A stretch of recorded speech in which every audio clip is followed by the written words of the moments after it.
你好，如果你仲未登記就唔可以投票。登記好簡單，只要你年滿14歲，有地址證明，並且身為英國、愛爾蘭、歐盟、英聯邦公民或者合資格嘅外國人士，你就可以登記。如果你年滿16歲，就可以喺地方政府同威爾斯議會選舉時投票。如果你已經年滿18歲，你可以喺全國選舉投票。要登記投票，只需要上呢個網站，跟住步驟做就可以啦。整個過程只需要5分鐘。填寫你嘅姓名同地址。如果你冇國民保險號碼，請不必擔心，你仍然可以填寫表格。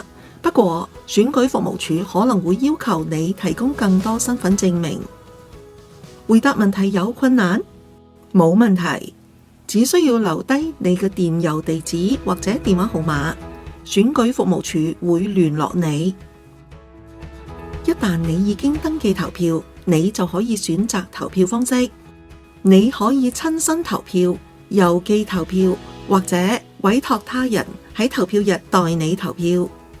如果你決定親身投票，投票當日，投票站由早上7點開放到晚上10點。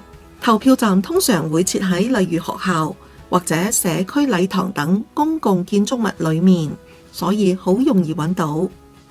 當你嚟到投票站嘅時候，向投票站工作人員提供你嘅姓名同地址，佢哋會將選票交俾你。好簡單。如果你決定郵寄投票，你嘅郵寄投票包將會寄到你屋企。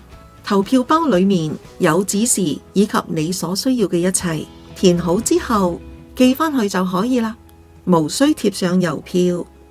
如果你知道你喺投票日可能唔方便，你甚至可以提名他人代你投票。